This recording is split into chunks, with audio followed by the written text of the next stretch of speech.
Good evening everyone, and thank you for joining us again for our Sunday evening service. Tonight we're going to be looking at words, and we're going to be unpacking how important it is for us to take responsibility for the things that we say, but also to think about the things that they say and the impacts that they have on our own lives. In James, in the New Testament, he likens the tongue to the udder of a ship. Now, regardless of how big the ship is, even though the udder is so small, when it changes, it moves the whole direction of the ship. And what he's saying there is that our tongues have the ability to change our direction. Our tongues have the ability to put us in places that maybe we didn't always expect. So we need to start to take ownership of the words that we are saying. So before we start to unpack that, what we're going to do is we're going to play a little bit of a game. Now, for those that know me, know that I love movies. I am a massive movie buff. I'm all about movies. So I'm going to give you a quote or two, maybe some slight monologues as well. And I want you to try and guess what movie they are from. All right, I do realise that some of the movies that I love, you might not have heard of. Do you know what? Tough. You're just going to have to try. Hopefully, you will recognise some of the movie quotes anyway. All right, are we ready? Ready? Let's do it. Number 1. My name is Maximus Decimus Meridius, Commander of the armies of the North, General to the Felix Legions, a loyal servant to the true Emperor Marcus Aurelius, father to a murdered son, husband to a murdered wife, and I will have my vengeance in this life or the next. That film was The Gladiator. Thank you, Russell Crowe. One of the best movies ever made. What about this one? Toto, I've got a feeling we're not in Kansas anymore. You got it? 3, 2, 1. It's The Wizard of Oz. Yeah, of course you knew that. Everybody's seen The Wizard of Oz. We are fighting for our right to live, to exist. And should we win today, the 4th of July will no longer be known as an American president holiday. But it will be where the world declared in one voice, we will not go quietly into the night. We will not vanquish without a fight. We will live on. We will survive. For today is our... I had to miss out the end there because it might have given it away. Have you got it? Yeah? 3, 2, 1. Independence Day. Well done. What about this one? 50,000 men died right here on this field, fighting the same fight we're still fighting today. This green field right here was painted red, bubbling with the blood of young boys, smoke and hot lead pouring right through their bodies. Listen to their souls. You listen and take a lesson from the dead. If we don't come together right here, right now, on this hallowed ground, we too will be destroyed just like they were. Anyone know what it's from? Classic Disney movie? You got it? 3, 2, 1. It's Remember the Titans. Fantastic movie. They're all good movies. If you haven't watched any of these movies, I recommend you watch them. Ready for the next one? Channel. The world ain't all sunshine and rainbows. It'll beat you to your knees and it'll keep you there permanently if you let it. You, me, ain't nobody gonna hit as hard as life. But it ain't how hard you hit, it's how hard you can get hit and keep moving forward. How much you can take and keep moving forward. That's how winning is done. Any ideas? I will admit it's not the best of this 7 movie now franchise, but it's a good one. It's Balboa, also known as Rocky 6, when Rocky comes and makes his comeback. Yeah, all right, we're ready for the next one. Are you ready for the next one? Now, if you've seen the movie, you'll understand the mullet. Aye, fight, and you may die. Run, and you'll live, at least a while, and dying in your beds many years from now.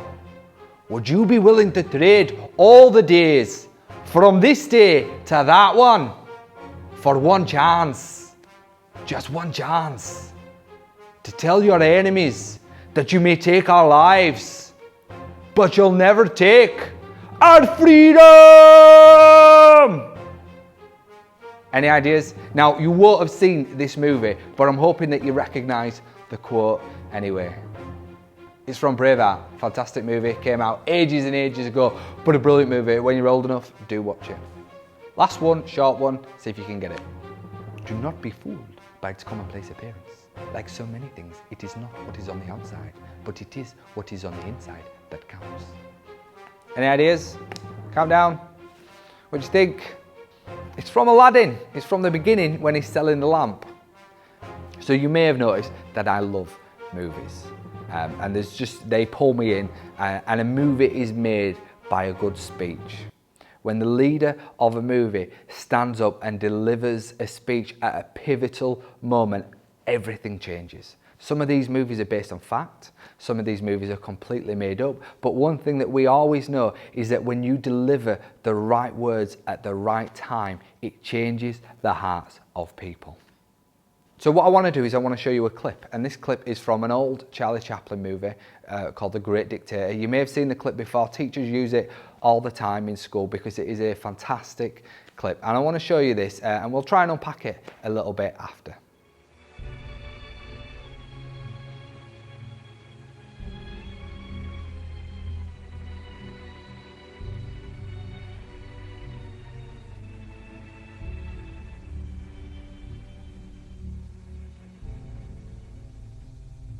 I'm sorry, but I don't want to be an emperor. That's not my business. I don't want to rule or conquer anyone. I should like to help everyone if possible. Jew, Gentile, black man, white.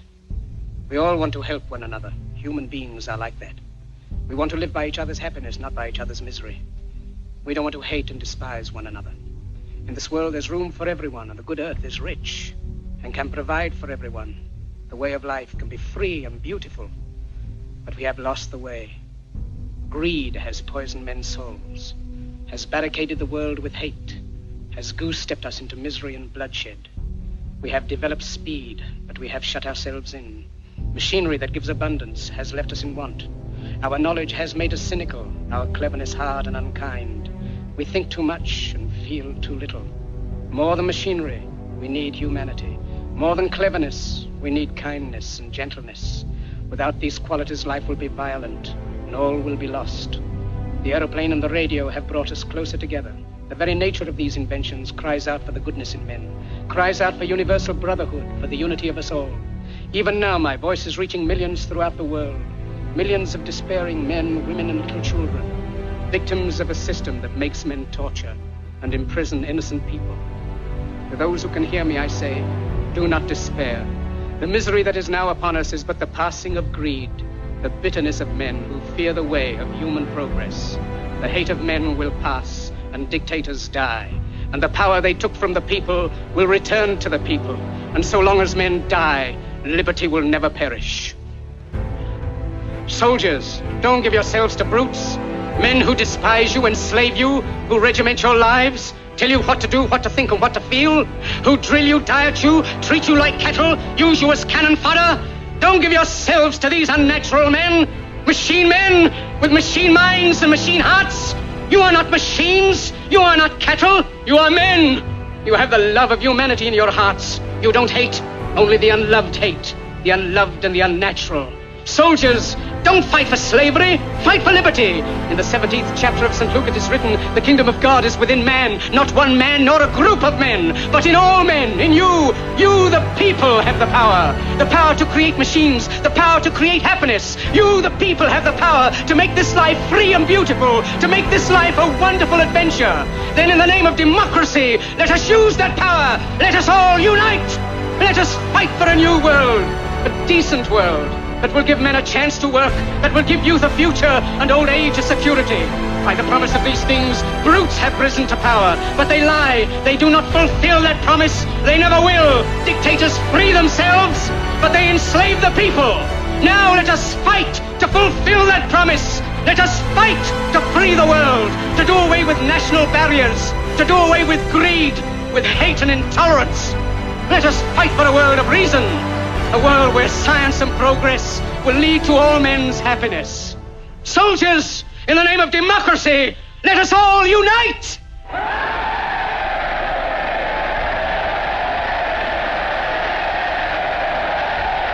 Did that grab you? It did me. Every time I watch it, I cannot help feel inspired and feel motivated and just feel good about myself. And that's because words have the power to do that. A good movie will always have a great speech at a pivotal point, and it acts as a catalyst into success. It acts as a catalyst into achieving whatever objective it is that they have set out in that movie to achieve. Because we realize that when you deliver the right words at the right time, it changes things. There are no doubts about it. When you say the right things to people when it needs to be said, it changes them. And when Jesus came, he brought new words. When Jesus came, he brought powerful words. When Jesus came, he brought words that changed the course of history forever. Our words have power. When we use them well, when we use them right, we have the ability to build people up. We have the ability to inspire them, to make them feel better about themselves. Think about it for a moment. When you're feeling low or down or depressed, one of the first things that a GP will do is refer you to talking therapies. Whether that's counselling, psychiatry, mentoring, CBT, any of the talking therapies that are out there. Because words have power. Because words change things. But there's a flip side to that coin as well. Words don't just have the power for good, but they've got the power for bad as well. As much as we can build people up and make them feel great about themselves, they also have the power to tear people down. They also have the power to make people feel bad about themselves. So we have a responsibility when it comes to our words, a little bit like what James was saying with the tongue. Where are we steering our ship? Where are we putting it? We have to make sure that we're saying nice things, kind things, things that build up our neighbour. You know, it talks about words a lot in the Bible. In fact, it starts with words. Because when God brought the world into existence, he did so with words. Look at the power in them words. Let there be light. And that's it. There was light. He need only say it because the power of his words brought about something majestic. Out of nothing came something through words. Jesus is considered the living word because words have power. So I want to ask you, where are you directing your words? Are they to build people? Are they to build yourself? Are they to destroy others? Because words are really important. You know, we were told as kids, sticks and stones may break your bones, but names will never hurt. That was a lie. Names do hurt. What we say to people has an impact, and sometimes it can have an impact for the rest of their life. So we've got to make sure that we're using it well. We've got to make sure that we're treating people with love and kindness at that very first point of contact, which is the things that we say. So I want to challenge you this evening, and a really simple challenge. It's not hard. I want you to say nice things to people this week. I want you to build them up. I'm not asking you to lie. Be truthful with what it is that you're saying, but look for the best in people and tell them about it. So there's a second part to this challenge as well. A little bit more difficult, but just as simple. Speak well about others. Sometimes it's easy to say nice things to people, but then when we're with our friendship groups and in our families, it's quite easy to say nasty things about people. I want you to practice this week saying things that build people, not tear them down. You know, James gives us lots of examples of what the tongue is like the udder on a ship that moves us to different waters, like the spark in a wildfire.